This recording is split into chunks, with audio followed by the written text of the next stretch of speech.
I'm WPTV investigative reporter Dave Bowman. It seems every weekend a private pilot violates restricted airspace over Mar-a-Lago when President Trump's in town.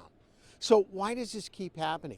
And what are the sanctions for those who fly too close to the Winter White House? According to the North American Aerospace Defense Command, or NORAD, the military deployed fighter jets 24 times since Donald Trump spent weekends at Mar-a-Lago after becoming president in January. In 8 cases, Air Force jets flew right up to the pilots and escorted them away from the restricted area. Is there any good excuse for flying into restricted airspace? No, not at all. Flight instructor Tommy Bueno says pilots have access to maps that show when and where flights are restricted, like when the president's in town. But Bueno says some pilots just don't check the maps. They're getting compliant.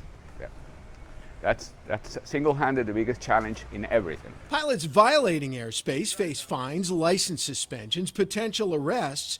They could even get shot down, though NORAD's Stephen Armstrong says that hasn't happened. We do our absolute best to make sure that we can have a positive outcome. Armstrong tells me most pilots are unaware they're flying in restricted airspace. But he adds that in some cases, wayward pilots on tracks of interest, or TOIs, are subject to an aerial maneuver known as a headbutt. Maneuver where we fly fast in front of the TOI and turn hard to try and get him to follow our directions. Protecting the president is paramount, but there's also a cost to taxpayers. Every time the Air Force has to scramble to get jets in the air, it costs taxpayers $50,000 minimum.